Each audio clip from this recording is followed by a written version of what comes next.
One of the passengers in the vehicle playing up chest pain and is also bleeding. Fine, thanks. And Niner Kitty, go ahead and get Daryl's coming.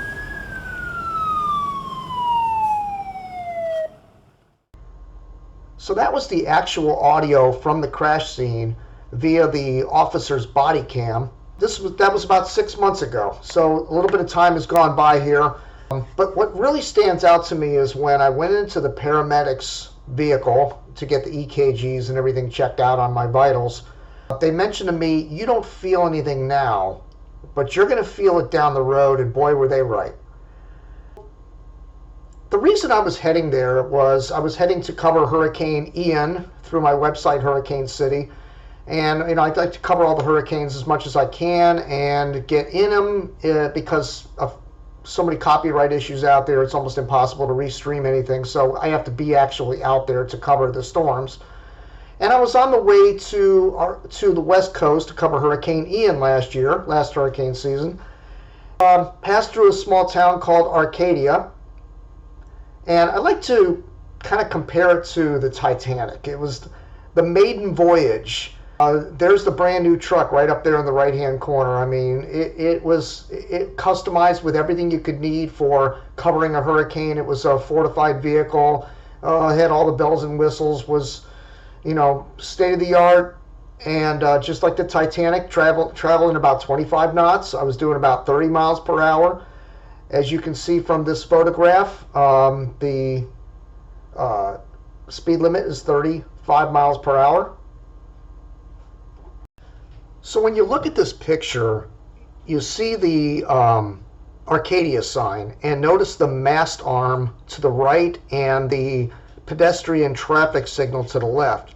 Luckily, when I got hit, I was blind, of course, because the airbags had gone off and everything just turned black. And I don't even know if I blacked out. I don't even remember. But all I know is the roads were wet, so the truck was pushed off the road.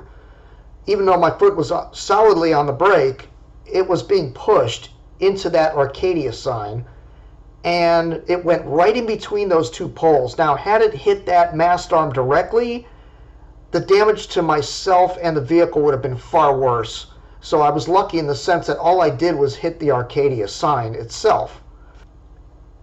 Now, there were the Pike power trucks. The power companies were heading over to the West Coast for Hurricane Ian recovery efforts, and they were behind me, and they recorded the entire episode on their dash cams. Unfortunately, Pike decided not to release the videos because their vehicles aren't involved in the crash. They do not release any video. So videos were not released, but the witnesses from the trucks caught on the body cam footage pretty much indicates that the other driver ran the red light and hit my vehicle, and they described that in the video. And by the way, the reason I'm documenting this is twofold. First of all, it's to put a timestamp on events as they happen, so I can look back at this if I'm still alive in 10 years from now, the way things are going. But anyway, if I can look back on this and at least put a timestamp on events in which they happened. And the second reason is anybody that's been through a similar situation, they can kind of relate to it. And when you put these up on social media, people that have been through this kind of event or these events that I'm going to describe in this 3-part series have had these happen to them, and so it helps them to relate to it, or maybe even get some tips or pointers on what to look for, what to do and what not to do, etc. So anyway, that's the reason for documenting this. What really amazes me about these pictures coming up here is, how does somebody not see a red light when you have two people in the same vehicle? I was by myself. Two people in the vehicle, a middle-aged couple. They were apparently married, and I don't understand how you can be that distracted to not even slow down, much less run a red light. They didn't slow down at all. They just flew right through there.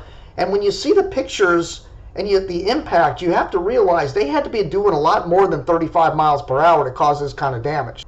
Here's the picture of the Arcadia sign and my truck after it blasted through there. Now this is about, what, 30 minutes past the actual impact of the accident. And again, when you see the video coming up here, you'll see that they mentioned that I popped right out of the vehicle. And the reason I popped out of the vehicle so quickly was because I felt like it was on fire. Once the airbags deflated, I was smelling burning, and I didn't want to be burned alive in that vehicle, so I got out of there as quick as I could and started documenting things, even though I was in shock.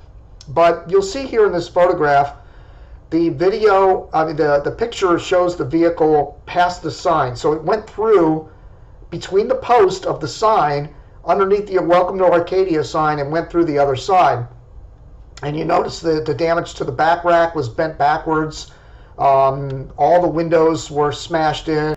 Now, if you look at this next image, this is from the passenger side of the truck. Now, again, I was a driver, so I wasn't hit on my side of the truck, luckily. But the passenger side, notice the dent down towards the frame.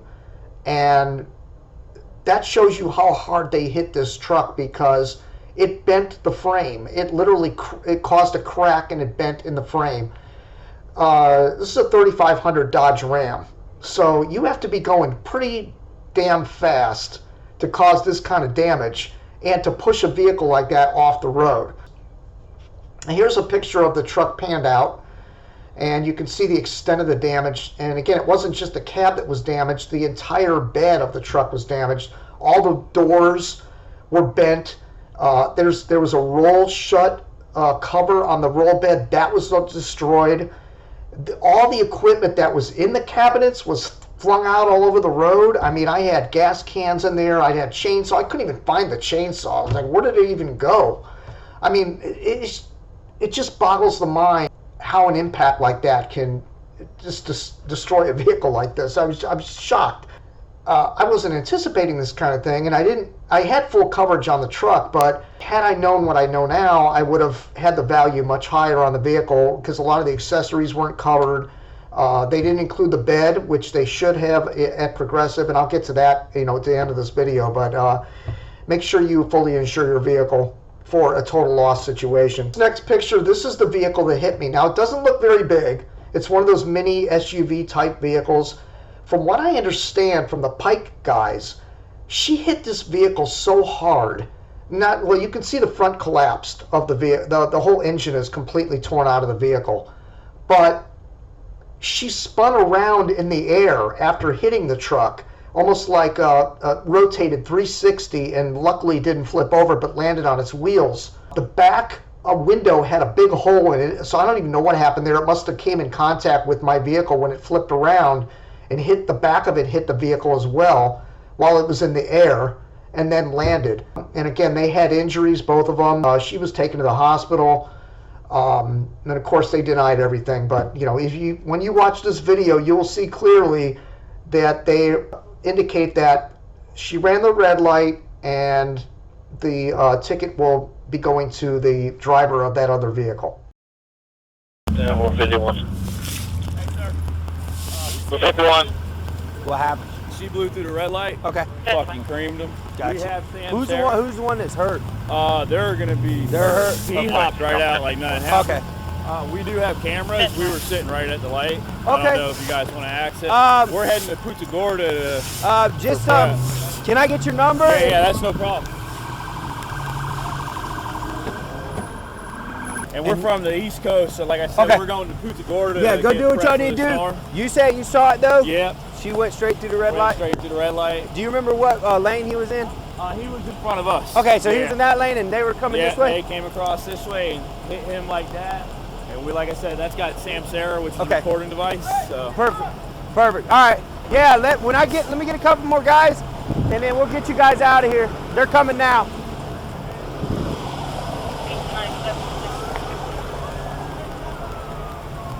One of the passengers in the vehicle putting up chest pain, but involves bleeding. And 9 Kitty, go ahead and get Daryl's coming.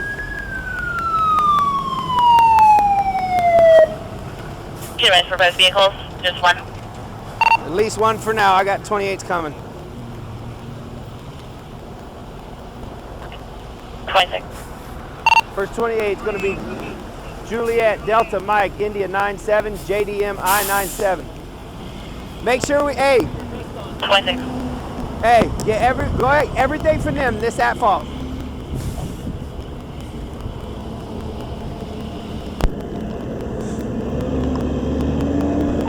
Second one's going to be Quebec Mike Yankee A4 QQMY A4.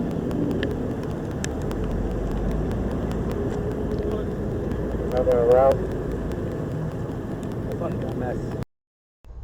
So, kind of a funny take on this whole thing is when I went into the emergency vehicle where they, do the EKGs and whatnot, I was telling them, I'm on the radio right now. I was listening to the emergency scanner from Arcadia. I have a GPS device in the truck that allows you to, wherever you go, it automatically pulls in the feeds from the local areas. And they were saying, bad accident, Arcadia, so and such street, and I'm listening to this on the scanner as I'm crawling out of the vehicle because the scanner was still on. And I get in the fire truck and I was telling the guys, I am the story. Like, I'm listening to my own event happening as I'm getting in the fire truck. They thought that was hilarious. They did a good job. They checked me thoroughly. So before this accident happened, I had just a slight tinge of tinnitus, which is the ringing in the ears, and I really didn't notice a difference when I first got out of the crash site. I had the pain in the chest and down in my lower extremities, and then as the days went by, I started noticing that ringing was getting louder and louder and louder, and not only that, but it's become a stuffy head situation at the same time. So I have that to deal with as well that I'm going to see specialists about. But when this accident took place and I hired a lawyer, it all of a sudden became this, go to this doctor, go to that doctor, go here, go there, get this test, get that test. I've got so many tests and so many bills, like it boggles your mind. And yet they couldn't find anything wrong in my head. In fact, the day after I got back to Delray Beach, my home base, I immediately went to Delray Medical Center and I said, I need an MRI in my brain, not an MRI, a scan on my brain. So they did a CAT scan on not just the brain, but the entire body. They didn't find anything. So the last mention to a doctor was a few days back, and they told me I need an MRI on the brain. So this is an ongoing situation, but just wanted to mention that as well. It wasn't the pain in the chest only, it was the ringing in the ears, and that's an ongoing situation. So there was debris all over the road, and they had to clean everything up and come and tow my vehicle and the other vehicle. And at that point, I got into the officer's vehicle with equipment that I was able to gather and salvage, which were 2 of my remote cameras. Thankfully, I was able to get those out. One is mine and one is Bill's up in Virginia Beach, and we deploy those in the hurricane zones to record video, high impact areas where the storm surge comes in.